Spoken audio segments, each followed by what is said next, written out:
Selamat siang Bapak Ibu, Shalom. Boleh berikan lambai tangan buat Tuhan Yesus Kristus. Haleluya. Beri tepuk tangan sekali lagi buat Tuhan. Terima kasih. Haleluya. Senang bisa ada di tengah Bapak Ibu Saudara sekalian. Hari ini saya akan menyampaikan firman Tuhan. Firman adalah terang. Yohanes pasal 1 ayat 1 sampai dengan ayat 11. Saya baca ayat 1, saudara-saudara nanti baca ayat 2 dan seterusnya, kita bergantian.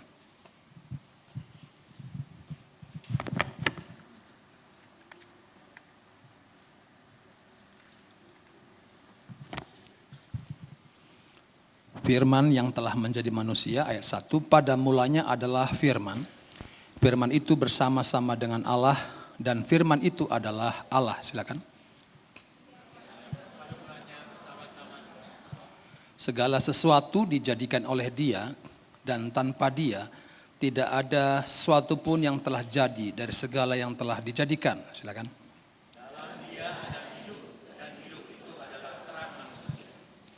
Terang itu bercahaya di dalam kegelapan dan kegelapan itu tidak menguasainya. Silakan.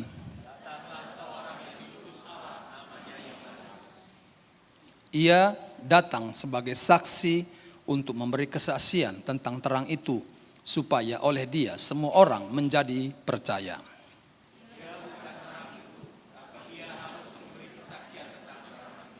Terang yang sesungguhnya yang menerangi setiap orang sedang datang ke dalam dunia.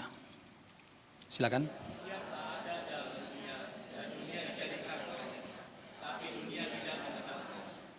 Ia datang kepada milik kepunyaannya, tetapi orang-orang kepunyaannya itu tidak menerimanya. Haleluya. Bapak Ibu yang dikasihi oleh Tuhan, kita semua sudah percaya Yesus, yang percaya katakan amin. Pagi hari ini kita sedikit belajar tentang Yesus anak Allah yang adalah terang dunia. Lampu Philip terus terang. Terang terus. Iya. Ini slogan yang baik juga, tapi nggak ada dalam Alkitab tentunya. Dalam Yohanes 1 tadi kita bisa menemukan bahwa dalam Yesus ada hidup. Dan hidup itu adalah terang. Sebelum itu kita juga belajar bahwa juga dari berbagai pandangan agama-agama sebelah yang mengatakan orang Kristen kok Tuhannya beranak. Saudara-saudara, tentu kita perlu ambil waktu banyak berdebat karena tidak ada gunanya. Malah menjadikan hubungan kita menjadi kurang baik. Tetapi yang kita pahami, istilah itu bukanlah seperti kata yang sebenarnya, seperti anak kunci, anak dari Bandung, anak dari Bogor. Dia berasal, bukan berarti dilahirkan. Yesus berasal dari Allah. Dengan demikian saudara-saudara, kita bisa memahami di sana bahwa bukan Allah yang beranak, tetapi Allah mengosongkan diri menjadi sama dengan manusia dan tinggal di antara kita, agar semua manusia diselamatkan, yang percaya katakan amin. Bapak Ibu yang dikasihi Tuhan, Yesus datang yang adalah firman, sumber terang. Yesus adalah sumber, di luar Yesus tidak ada terang. Semua manusia sudah ada dalam kegelapan. Manusia hanya mencari apa yang menjadi keinginan hatinya. Dia merasa jalannya lurus tetapi ternyata bengkok. Hanya di dalam Yesus baru kita menemukan jalan. Akulah jalan kebenaran dan jalan kehidupan. Itulah Yesus katakan sama-sama. Aku percaya, amin. Berarti kita percaya bahwa Yesuslah jalan, yang percaya katakan amin. Ada banyak jalan ke Roma, tetapi jalan ke sorga hanya satu. Melalui Nabi Isa, Yesus Kristus Tuhan yang kita percayai. Di tengah-tengah dunia yang gelap ini, semua merasa jalan saya yang benar. Tetapi ujungnya binasa. Hanya Yesus yang berasal dari sorga berkata, akulah jalan kebenaran dan hidup. Tidak ada seorang pun yang bisa sampai kepada Bapa kecuali melalui aku, kata Yesus. Amin Bapak Ibu ya. Enggak ada jalan lain.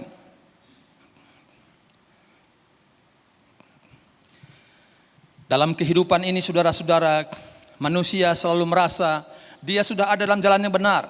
Tetapi kenyataannya, tindakannya, perbuatannya justru bertolak belakang dengan kebenaran. Tuhan mau saudara-saudara supaya kita betul-betul hidup dalam kebenaran, dan kebenaran itulah yang memerdekakan kita. Kita semua tahu yang baik tetapi yang jahat yang kita lakukan. Kita berusaha yang baik tetapi yang jahat yang kita lakukan. Hanya kebenaran itulah yang bisa memerdekakan kita, yang memampukan kita untuk menang terhadap segala keinginan daging, keangkuhan, kesombongan, semua yang menentang Tuhan. Di mana ada terang, di situ ada kehidupan. Bila tidak ada terang, maka kematian yang akan ada di sana. Sadar atau tidak? Dalam sebuah penelitian, ada 2 ekor tikus dimasukkan di 2 tempat, 2 bak air. Bak air yang satu ada lampu penerangannya. Bak air yang kedua tidak ada penerangannya. Apa yang terjadi saudara-saudara, dua-dua tikusnya berusaha untuk keluar dari bak air tersebut. Karena mereka ingin selamat. Tetapi pelan, tapi pasti akhirnya yang gelap terus berjuang dan akhirnya mati. Tetapi yang di dalam penerangan dia berjuang juga. Tetapi dia masih bertahan hidup karena ada sebercak cahaya yang terus menerangi di dalam kehidupannya. Dalam kehidupan manusia, kelihatannya dia masih hidup, tetapi dia sudah mati karena tidak ada terang di dalam kehidupannya. Jadi betapa pentingnya kita buka hati kita supaya terang itu masuk dalam hidup kita. Siapakah terang itu? Terang itu adalah Yesus Kristus. Siapa terang itu Bapak Ibu? Yesus Kristus. Terima dia sebagai Tuhan dan Juru Selamat, bukan sebagai label. Saya orang Kristen, pengikut Kristus. Tetapi betul-betul ada di dalam kehidupan kita. Kita boleh mengalami intimasi, persekutuan dengan dia. Hidup itu bila tidak ada terang, yang terjadi adalah kematian. Pak, dia masih hidup kok. Dia masih bisa melakukan hal ini, hal itu. Tetapi dia sudah mati, saya mau kasih tahu. Misalnya mati terhadap visinya. Mati terhadap dorongan untuk mencintai Allah, mencari Allah. Ada banyak kematian-kematian yang dia alami dalam kehidupannya karena cahaya itu tidak ada dalam kehidupannya. Kita ingat kisah dalam perjanjian lama namanya Simpson. Saudara ingat tentang Simpson? Simpson ya yang kuat. Simpson musuhnya siapa? Delilah, betul ya? Satu lagi? Singa. Filistin, ya betul juga. Ya, dalam permainan selalu 3 ya, betul ya Pak? Singa, Delilah, Simpson. Kalau Simpson sama Delilah yang menang siapa? Delilah. Wah, kuat luar biasa tapi kalah sama Delilah. Siapa di sini mewakili Delilah? Wanita-wanita khususnya ya. Kalau wanita sudah bertindak, suami langsung tunduk saudara ya. Itu DKI namanya ya. Tahu DKI? Nggak tahu nggak usah, nggak apa-apa saudara. Nah saudara-saudara, tapi kalau singa dihadapi oleh Simpson, maka dia pasti menang. Dia robek-robek itu singa. Ada kekuatan yang luar biasa, ada power yang luar biasa. Terang bersinar dalam hidup Simpson. Tapi ketika terang itu mundur dalam Simpson, apa yang terjadi? Dia tidak berdaya lagi. Dia menjadi bahan guyonan, saudara. Lucu-lucuan bagi orang Palestina. Dicongkel matanya. Nggak berdaya. Fisiknya masih sama. Tapi terang sudah mundur. Tidak ada dalam kehidupannya. Ngomong-ngomong tanya dulu deh.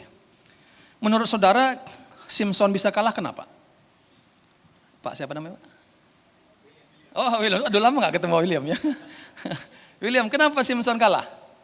Kan sekolah minggu ada kan sekolah cerita itu kan? Cinta istri. Karena cinta istri gitu. Pak, kenapa Pak? Pak, kenapa Simpson bisa kalah?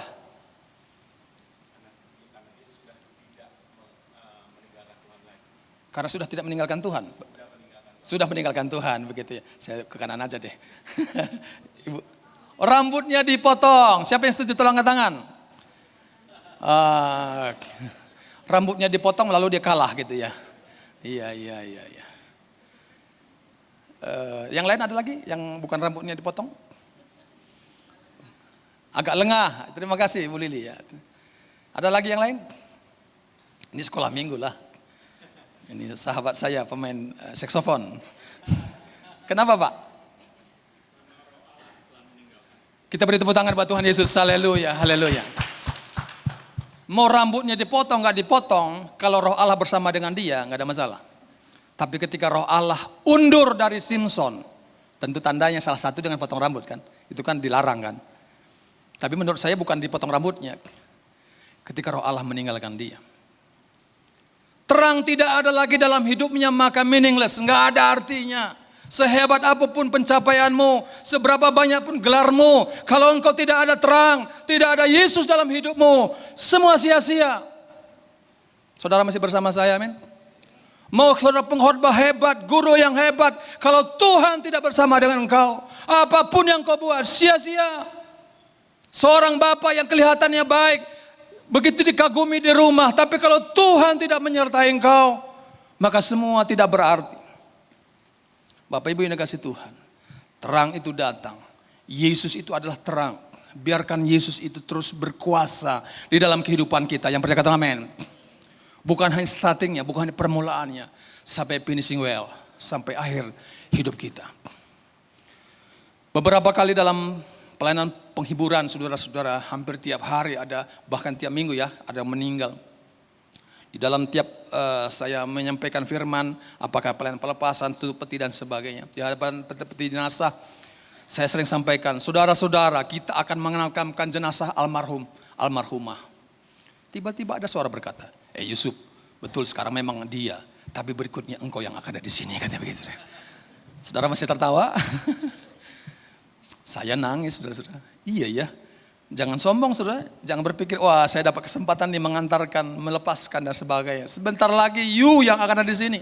Dulu saya takut, saudara-saudara. Sekarang takut juga. Gitu. Enggak. Sekarang saya tahu bahwa Yesus yang bersama saya. Amin Bapak Ibu. Iya, mati kapan saja, di mana saja bisa. Tapi yang penting bersama siapa? Saudara matinya, kan begitu ya.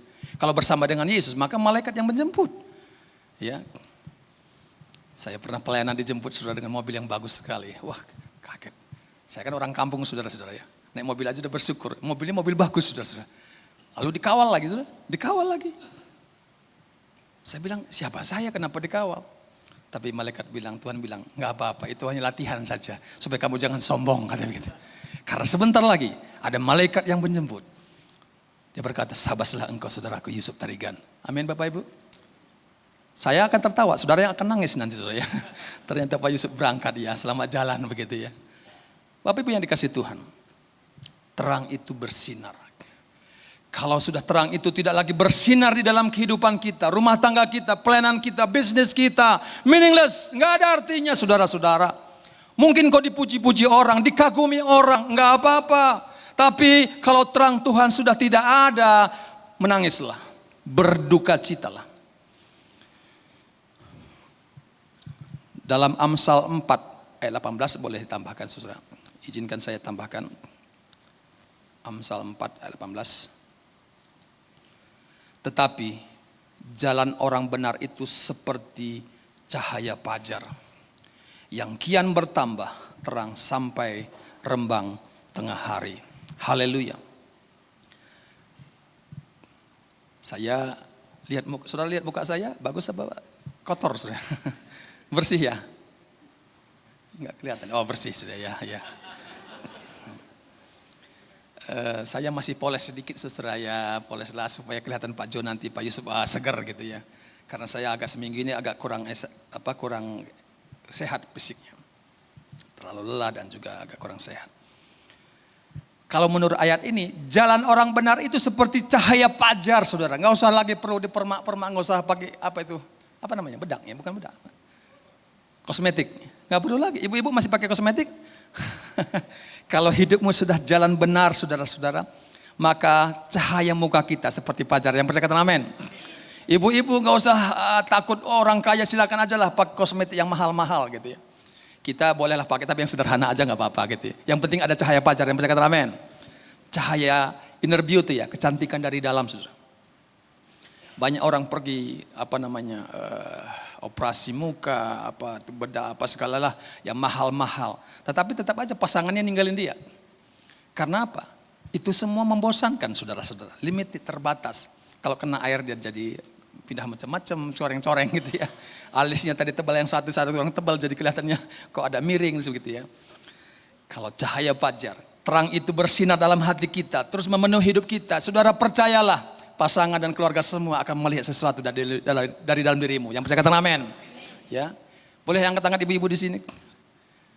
Kalau ibu-ibu nggak berani angkat tangan, ibu-ibu di sini. Yang ibu-ibu, yang wanita maksud saya, tolong angkat tangan. Ya, bapak-bapak lihat bersinar semua, amin. Ya, biar terang itu bercahaya di dalam kehidupan kita, saudara-saudara. Kalau cahaya itu sudah tidak ada, maka seperti Simpson, saudara-saudara. Ya, maka dia dikalahkan. Tapi kalau cahaya itu, terang itu ada, maka 2000 musuh dibunuh sekalian. Itu tembok gerbang yang begitu berat dipikul sama dia dengan mudahnya. Karena ada kekuasaan Tuhan memenuhi di dalam kehidupannya. Puji Tuhan. Bapak Ibu yang dikasihi Tuhan, yang kedua, Yesus adalah firman. Di mana memungkinkan segala sesuatu ada.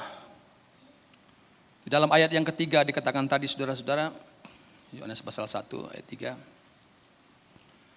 Segala sesuatu dijadikan oleh Dia, dan tanpa Dia tidak ada sesuatu pun yang telah jadi dari segala yang telah dijadikan.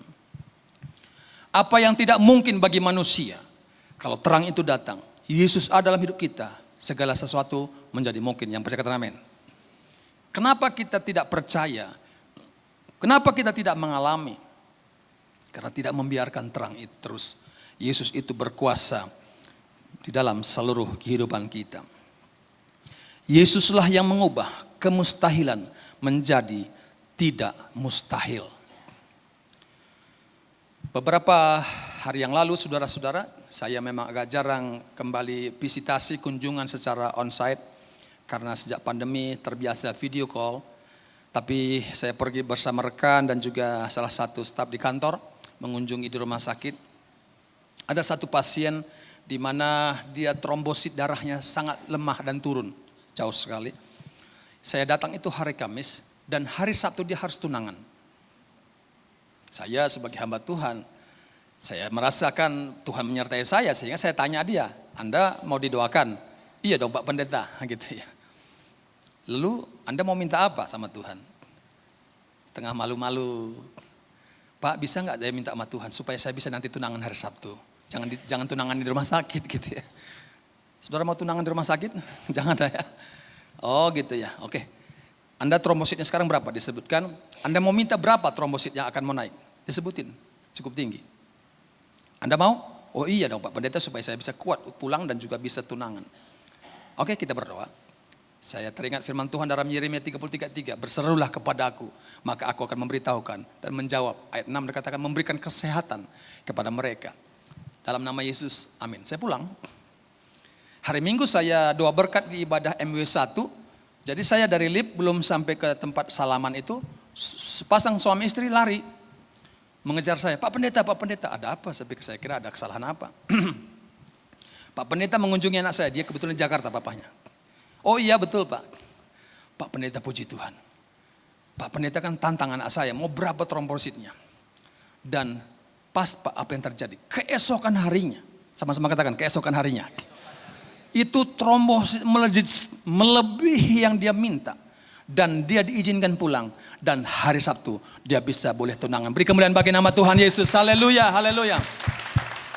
Bapak Ibu yang dikasihi Tuhan, bukan perkataan Yusufnya. Tapi perkataan Yesus yang disampaikan oleh hamba Tuhan. Apa saja yang kamu minta di dalam namaku, maka engkau akan memperolehnya. Amin Bapak Ibu ya. Hari-hari ini, saya tahu banyak di rumah sakit yang sedang sakit ya, demam berdarah. Jadi ada beberapa pengurus langsung SMS saya, telepon saya, bahkan minta ketemu saya. Bahkan ada yang mau operasi dan sebagainya. Pak bisa gak minta doa? Saya bilang boleh saja, gak ada yang mustahil. Karena saya percaya, bukan saya. Tetapi ketika terang itu bersinar, ketika terang itu bersama dengan saudara, perkataan saudara akan menjadi kenyataan. Karena bukan saudara, tapi kuasa Allah yang menyertai. Hati-hati dalam berkata-kata. Saudara masih bersama saya, amin? Yang berikutnya saudara-saudara, Yesus terang kehidupan. Ayat 4, 7 dan 9 berkata demikian. Dalam Dia ada hidup, dan hidup itu adalah terang manusia. Ayat 7. Ia datang sebagai saksi untuk memberi kesaksian tentang terang itu. Supaya oleh Dia semua orang menjadi apa? Terang itu kita miliki bukan untuk gagah-gagahan, supaya terkenal, supaya hebat. No. Supaya orang datang kepada terang itu, yang percaya kata amin. Dia akan menjumpai saudara bukan karena saudara, tetapi karena ada terang itu ada dalam hidup saudara. Perkataan saudara perkataan kehidupan, bukan perkataan yang melemahkan, bukan apalagi membunuh saudara-saudara. Jangan sampai ada orang datang konseling kepada saudara tadinya masih hidup, tiba-tiba jadi mati. Gara-gara apa? Kata-katanya keras, lebih tajam seperti pisau, saudara-saudara. Menyayat, dikasih jeruk lagi. Wah, perihnya bukan main. Pernah saudara kesayat itu apa namanya? Bahasa Indonesianya betul kesayat ya. Ya gini dari kampung lupa tiba-tiba bahasa Indonesianya. Dari kesayat, itu kan perih sudah. Oleh pisaunya, syukur kalau pisaunya steril. Kalau nggak steril itu virus sudah. Lalu dikasih jeruk, aduh, perih sekali. Kata-katanya tajam, menyayat hati. Sampai terbelah begitu ya. Lalu kasih jeruk, waduh sakitnya bukan main. Jadi kata-kata kita bisa menghidupkan orang, kata-kata juga bisa mematikan orang. Saudara masih bersama saya, amin? Suami-suami boleh angkat tangan sekarang. Jangan pertang suami-suami sedang sekali. Suami-suami, kata-katanya sedikit, tapi kadang-kadang sangat menyakiti hati istri-istri. Istri bilang amin, amin. Enggak lah, suami-suami di sini bertobat semua, amin Bapak Ibu ya. Dalam terang ada kehidupan. Yohanes diutus oleh Tuhan sebagai saksi untuk memberikan kesaksian tentang terang tersebut supaya apa? Banyak orang menjadi percaya. Itu tujuannya.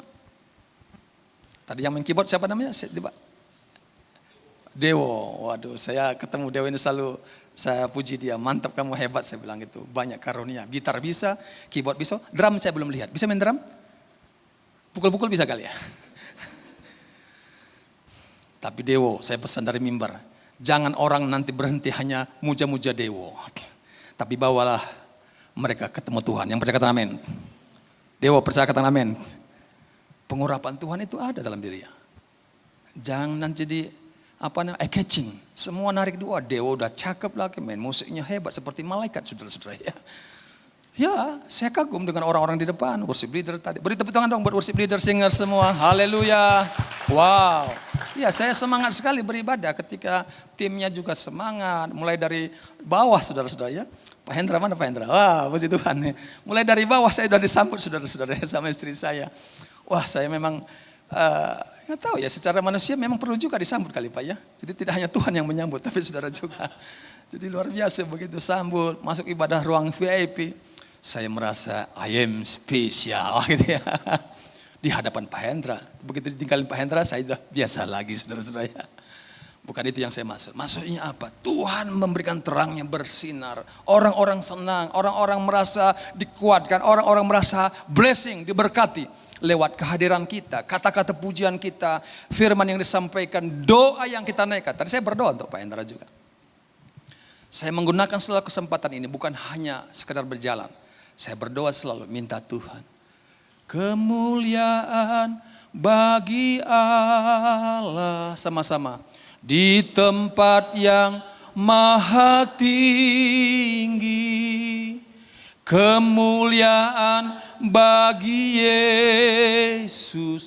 Tuhan yang memerintah. Sama-sama. Atas segalanya. Raja segala raja. Saya merasa pengurapan Tuhan, berkat Tuhan begitu dekat dalam kehidupan saya, keluarga saya, pelayanan saya. Tapi saya selalu ingat, kemuliaan hanya bagi siapa? Kemuliaan bagi siapa? Beri tepuk tangan meriah bagi Tuhan Yesus. Haleluya. Yohanes diutus untuk memberitakan terang itu supaya orang datang kepada terang Kristus. Masih ada waktu Pak? Saya nggak kelihatan, waktu sudah habis, gelap, aman. Biasanya ada timer, nggak ada ya? Oh nggak ada. Kalau diizinkan saya tambahkan satu dari Efesus pasal 5. Kalau diizinkan, maka saya ditanya. Kalau saudara izinkan, ya saudara senyum, berarti iya gitu ya. Ya. Efesus pasal 5.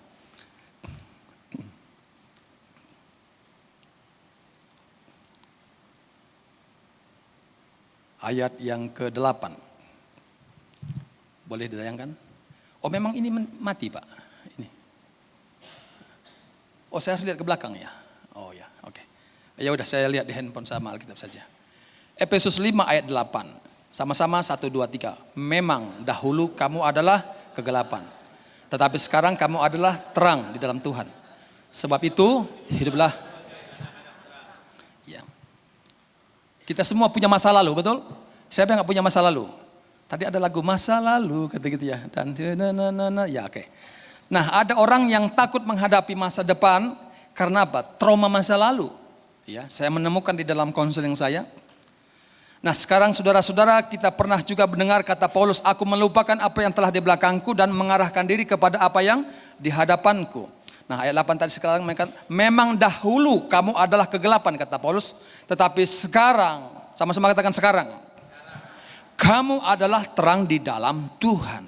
Sebab itu hiduplah sebagai terang. Sama-sama bagian terakhir, sebab itu hiduplah sebagai anak-anak terang. Bapak Ibu yang dikasih Tuhan, jadi dulu dan sekarang harus berbeda. Sama-sama katakan berbeda. Kalau saudara mau tahu siapa Yusuf, tanya istri saya. Jangan tanya saya. Kalau tanya saya pasti yang baik. Ya. Beberapa tahun sebelumnya setelah saya menikah, saya tanya istri saya, kira-kira kalau kamu kasih nilai untuk suami seperti saya cakap ini gimana kira-kira gitu ya.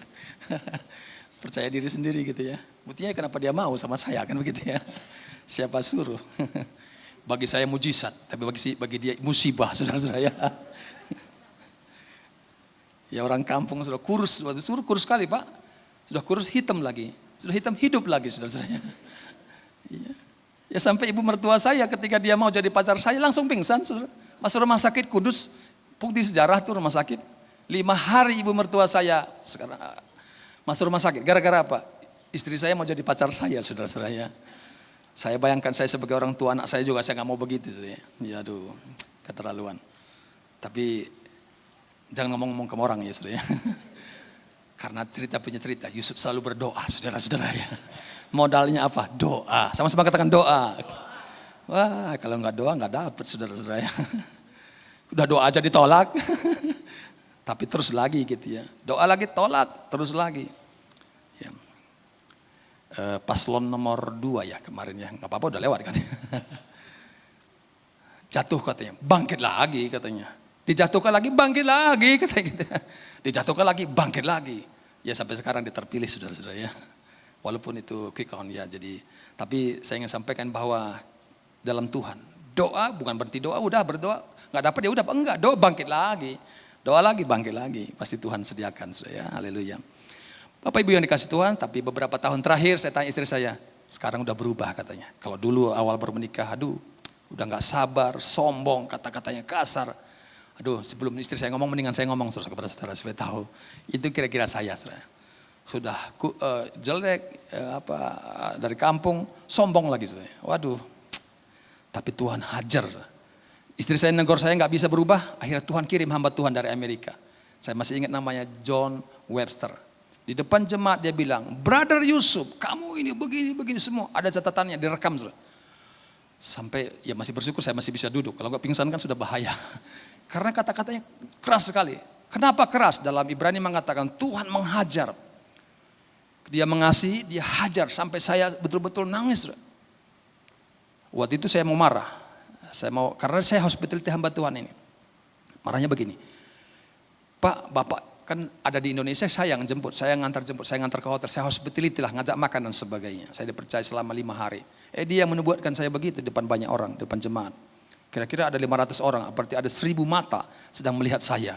Yusuf tarikan sombong, kalau belayan itu cari pujian manusia. Aduh rajin di depan orang, tetapi keluarganya nggak diperhatikan. Waduh, kata-katanya semua melemahkan saya. Tapi ada suara dalam hati saya waktu itu, Yusuf, kalau kamu bertobat, maka roh Tuhan akan dicurahkan dalam kehidupanmu. Tapi yang dua, satu lagi berkata, awas kamu ya Pak Pendeta, kalau saya nggak jemput kamu, nggak ada yang jemput kamu lagi nanti pulang. Gitu. Sudah ditegur masih sombong juga saudara-saudara, bayangkan, waduh luar biasa. Tapi saya buka hati saya, Roh Kudus, come to my heart, jamah saya, terangi hati saya. Jadi penampilan kegiatan aktif, belum tentu terang itu bersinar saudara-saudara. Pengalaman saya. Kalau OB tidak ada, saya kerjakan bersih-bersih kantor. Kalau guru sekolah minggu nggak ada, saya ngajar. Kalau driver nggak datang, saya jemput. Jadi selalu saya dijemput oleh majelis. Kenapa? Karena semua saya lakukan. Rajin sekali.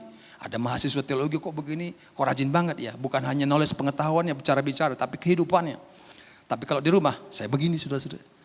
Janji sama anak nggak pernah ditepatin, jamaah sama istri nggak pernah ditepatin. Kamu tahu nggak? Yang nomor satu bagi saya itu pekerjaan. Sampai Tuhan betul-betul pukul saya. Nah, jadi dahulu dan sekarang harus berbeda. Setelah saya berjumpa dengan Tuhan, setelah saya ditegur Tuhan, hidup saya mengalami perubahan. Istri saya bilang sekarang saya senang, anak-anak senang dekat. Bahkan dia bilang cari, cucu saya juga senang dengan saya, saudara. Beberapa waktu terakhir ditegur lagi, saudara. Karena saya selalu, anak datang, cucu datang, selalu saya di depan Zoom, saudara.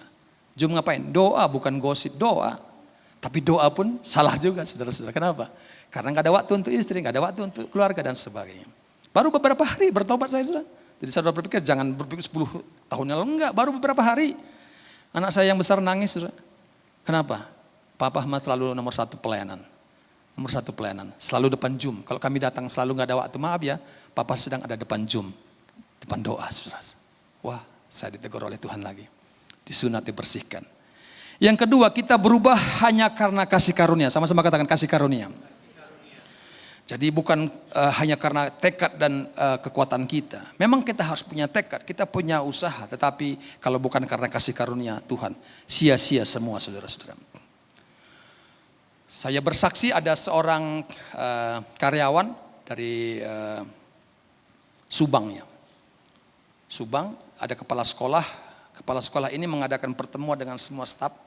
Tiba-tiba ada satu alat yang tertinggal di rumahnya, tidak jauh dari kantor itu. Dia bilang kepada stafnya, boleh nggak pinjam sepeda motor kamu? Dia bilang, boleh dong Pak, senang sekali karena pimpinannya minta bantuan. Dia bilang gini, oke minjam. Dia kasih kunci sama STNK-nya. Tapi sebelum dia terima, sebentar dulu saya buka dompet. Dia buka dompetnya, dia lihat apa SIM-nya ada nggak? Ternyata SIM-nya nggak ada. Dia bilang, maaf ya nggak jadi, saya jalan kaki aja. Sambil nanti menunggu angkot ada datang. Bapak Ibu Saudara, peristiwa ini sudah berlalu bukan? Dan beberapa tahun kemudian dia pensiun, dia pindah ke Bandung. Di Bandung dia sudah mulai aktif melayani di gereja. Tiba-tiba si karyawan tadi, dia bukan seiman, ada di gereja. Loh, kamu kok ada di sini? Kan tahu persis dia bukan seiman, saudara. Iya Pak Pendeta, dia udah ngaku pendeta itu, kepala sekolahnya. Saya bukan pendeta, ya nggak apa-apa Pak, maaf. Jadi waktu Bapak pinjam sepeda motor saya, Bapak kan nggak bawa SIM, tapi gara-gara itu Bapak nggak mau naik sepeda motor. Padahal saya udah bilang, Pak, nggak apa-apa, polisi di sini mah aman, nggak ada, orang kota kecil kok begitu ya. Dan nggak akan pernah diperiksa gitu. Tapi Bapak tetap nggak mau pakai sepeda motor saya. Itu menjadi pertanyaan bagi saya, mengapa Bapak ini tidak mau menggunakan itu? Itu bukan satu pelanggaran yang berat, kira-kira begitu. Dia cari tahu, ketemu dengan seorang pendeta, akhirnya dia terima Tuhan Yesus. Sehingga saya boleh ada sekarang di tempat ini. Tahukah saudara? Bukan karena khotbah yang hebat, bukan karena pembicara yang tersohor, tetapi lewat kesaksian hidup yang simpel, sederhana. Hanya gara-gara nggak bawa SIM, nggak mau melanggar aturan. Kesaksian itu mengubah kehidupan seseorang. Dan orang itu sekarang menjadi orang percaya kepada Yesus. Beri kemuliaan bagi nama Tuhan Yesus, haleluya. Hanya oleh anugerah dan kasih karunia Tuhan, saudara-saudara. Kita bisa mengubah kehidupan kita. Tekad saja nggak bisa, niat aja nggak bisa. Kita perlu pertolongan Tuhan. Dan saya mau kasih tahu, lewat pertolongan Tuhan itu, hidup kita akan menjadi suratan terbuka. Ada 4 Injil, Matius, Markus, terus apa? Lukas dan Yohanes. Ada Injil yang kelima, namanya Johannes gitu ya. Injil Johannes, ya, Injil Hendra, Injil Yusuf, Injil apa lagi lah nggak tahu. Artinya saudara, suratan terbuka yang dibaca orang. Enggak usah, ayo ikut saya, enggak usah ikut saya ke gereja, enggak usah. Hidup saudara akan menjadi catatan terbuka yang akan dibaca orang. Saya tergerak, saya tergerak, saya tergerak. Karena ada kisah inspiratif hidup yang menolong saya. Seorang pembantu rumah tangga bilang kepada majikannya, Bu majikan saya pamit ya, terima kasih udah 3 bulan saya bekerja di tempat ini. Majikannya kaget seperti halilintar di siang hari, siang bolong. Ada apa Nduk, kenapa mau pindah, mau pulang sekarang? Ya Ibu majikan, saya itu sedang mencari satu agama yang menurut saya bisa menjadi panutan dalam hidup saya. Saya sudah pernah kerja di agama Muslim, agama Buddha, Hindu, dan terakhir di Nyonya ini agama Kristen. Dan saya merasa selama 3 bulan tidak ada bedanya dengan agama-agama lain. Jadi sekarang saya mau pindah saja, nanti cari agama yang lain lagi. Mudah-mudahan saya ketemu yang cocok bagi saya. Si majikan bilang, "Duh, jangan, kasih lagi saya 3 bulan. Mudah-mudahan kamu nanti berubah. Kalau saya nanti berubah hidup saya." Dia bilang, "Majikan, terima kasih karena 3 bulan sudah cukup bagi saya." Tahukah saudara, kehidupan kita yang dilihat bukan hanya hal-hal yang menyenangkan, termasuk juga hal-hal yang tidak menyenangkan. Dan itu akan menjadi pertanggungjawaban kita. Apakah kita bisa membawa kasih Kristus di tengah-tengah rumah tangga kita, di tengah-tengah pekerjaan kita, di tengah-tengah pelayanan kita. Kita harus sadar akan kasih dan anugerah Allah. Oleh sebab itu saudara-saudara, mari kita sungguh-sungguh hidup. Dikatakan di sini, hiduplah sebagai anak-anak terang, di mana Kristus yang berkuasa yang memimpin hidup kita, sehingga terang itu bersinar dan orang-orang boleh datang kepadanya, menerima Dia sebagai Tuhan dan Juru Selamat. Tuhan Yesus memberkati kita. Amin. Beri kemuliaan bagi nama Tuhan Yesus. Haleluya.